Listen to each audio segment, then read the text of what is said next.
week, we need a day, 24-hour getaway. Let's take it slow, fill up our tank, try to forget. This is the APECS new XS Dual cylinder that's just been launched.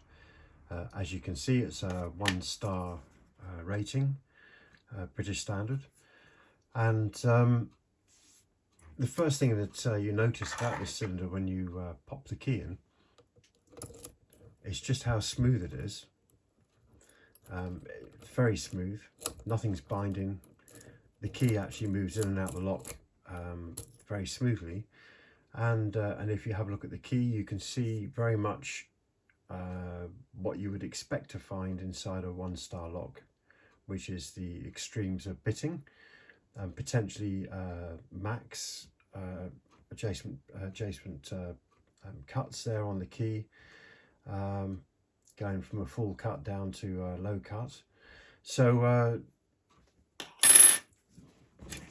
I met up with Natasha, and she gave me 2 of these. She gave me a lock with a thumb turn, and she gave me this dual cylinder here, and asked me if I could just see if I could pick it and give a review, give some idea of what I think of the cylinder. And I have to say that this is a, to me anyway, a very hard pick. I've tried using a pick gun, and it has no influence over this cylinder whatsoever. And the only way I've actually been able to find to open this, subject of course to bump keys being produced sometime in the future, but the only way that I've actually been able to open this is by single pin picking it, and even using a rake seems to make no difference whatsoever to the way that this opens. So what I'm going to do, I've obviously got a 40 thousandths Z wrench in there. This is the one of the Moki picks, the hook. And this one, when you look at the key, you can see that it's able to reach, just about reach around the warding and set that adjacent pin there. If that was at the back, I would be probably struggling, but where it is position wise, I am actually able to reach that with this pick. So I can start at the back of the cylinder and work my way forward. So let's go to pin 6. This is following the recent trend of narrow pin spacing in the between the chambers. So it obviously, I would imagine that means that the smaller sizes of the lock can still have 6 pins. But what it also means is when you're picking it, you need to be a lot more accurate with your pick placement. So there's a click on pin 6. Let's move to pin 5. Pin 5 feels, there's a click on pin 5, quite a definite click. And there's a second click on pin 5 there. Let's go to pin 4. Pin 4 is absolutely solid. Going to back the tension off a little bit. There's a click on 4. Okay, let's go to 3. There's a click on 3 and another click on 3. So there's 2 clicks there on 3. A click on 2. And 1 doesn't feel like it's ready to be set. Let's go back to the back to pin 6. Pin 6 is no longer set, so I'm going to try and drop on top of that. See whether I can get that open. There. So pin 6, and we've got a very slight rotation on the core. Very slight, but obviously a detectable rotation on the core there. So that was 6. Let's go to pin 5. Pin 5 feels solid. Let's move out a bit. Let's go to pin 4. A little bit of counter rotation on 4 there. There's a click on 4. And it stopped. It sounded like something else has obviously come up. 4, 3, 2, pin 1 set.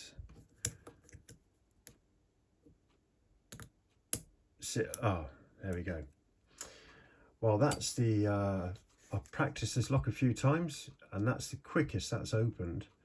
But I'm getting multiple clicks on all of the pin stacks, apart from the 6 and 1. So obviously this has got security pins in there, and I'm guessing they're serrated, possibly. So what I'm going to do now is take this apart. Now that we've got this picked here, I'm going to take this apart and have a look at what's inside.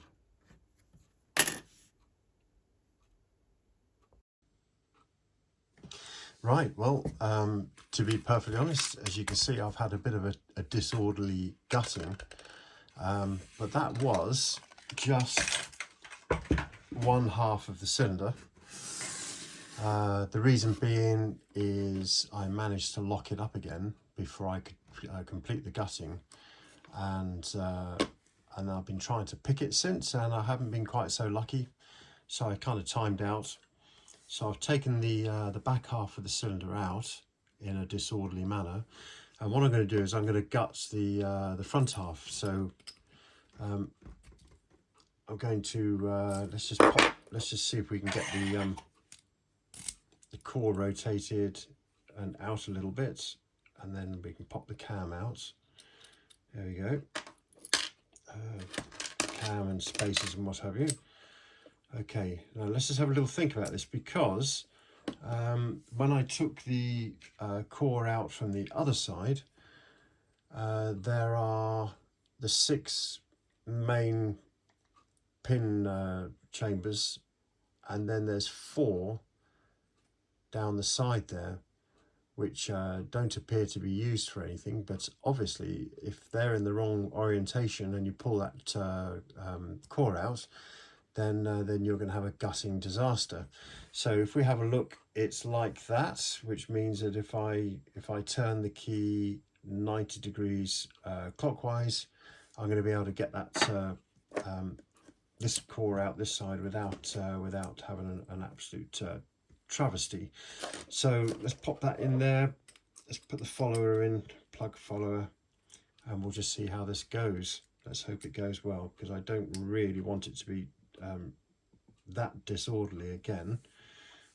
Let's just make 100% certain. Yep. Okay, so let's get the key pins up the right way and push through and see what happens. Yes, there we go. Okay, so I've had an orderly dismount. Right, key out. First thing to note about this core is we've got drill protection, anti-drill pins, middle and left and right. So any drill bit that's being steered through this is going to have a bit of a tough time. And then the actual key pins themselves, if we tip those out, what you'll notice is they are all looking very much like they're made of a hardened steel of some description. So the drill protection in this cylinder is obviously already very high, just looking at that. So there's our 6 pins. You can see the bitting in this lock and how it is quite extreme. So let's just sort those out to that direction. There we go. Oh. There we go. So there's the 6.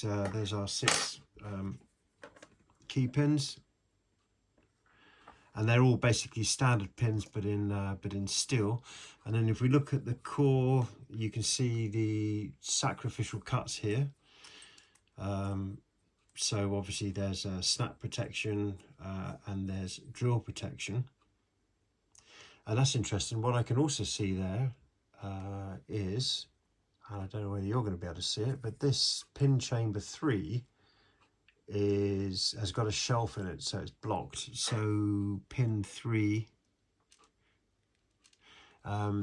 is sitting inside there, and that little shelf in there will prevent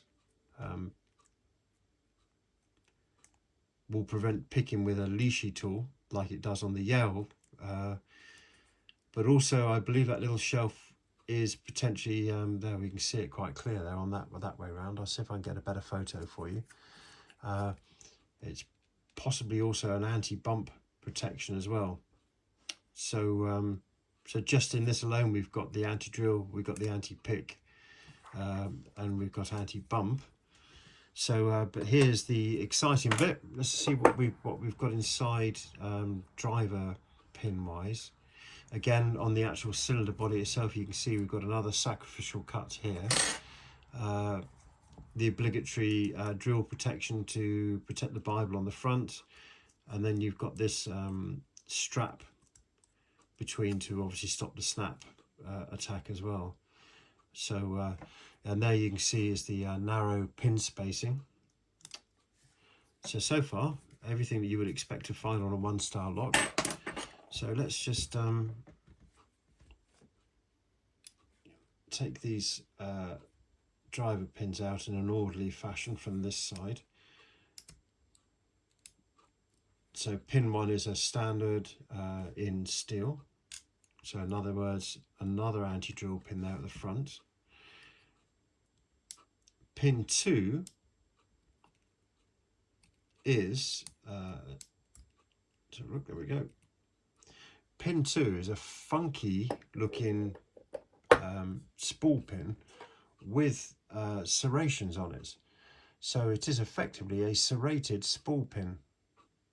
And that's why when it was being picked, I was getting multiple clicks from that from the pins.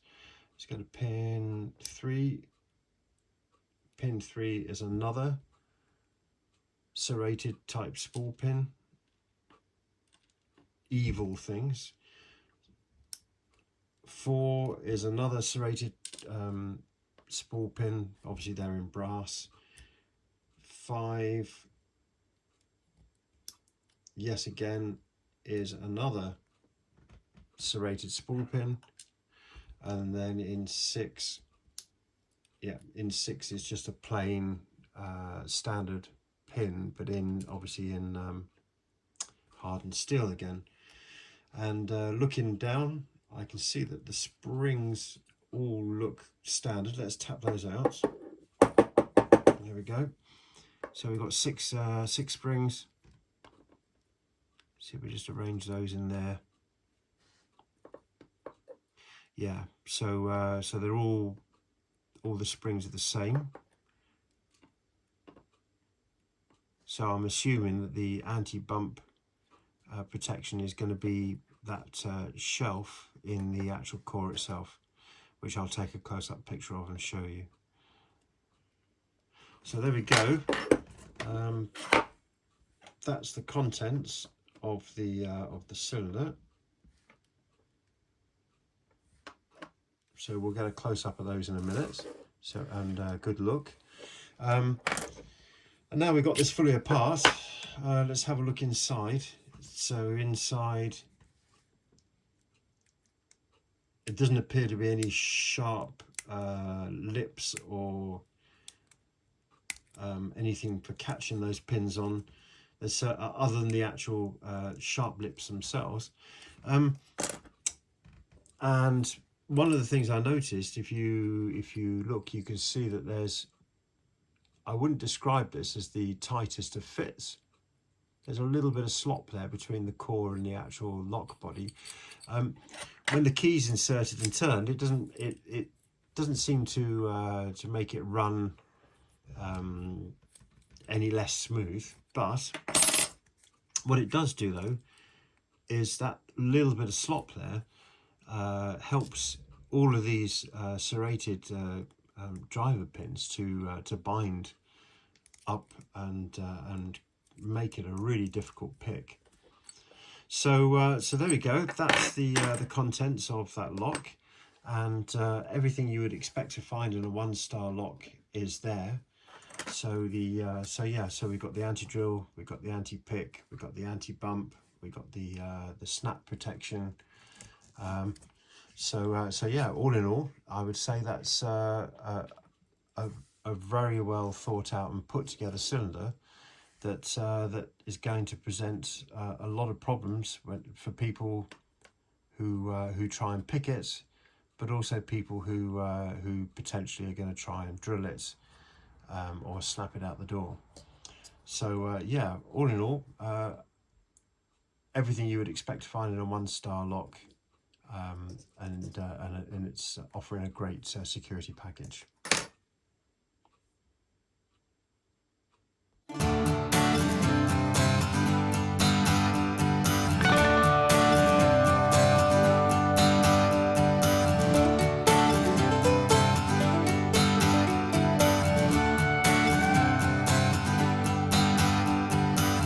We worked our week, we need a day, 24-hour getaway. Let's take it slow, fill up our tank, try to forget yesterday. The weather's hot, the beer's ice cold, tie that tube up to that boat. Pack the Yeti, rally up your friends, find some water, jump on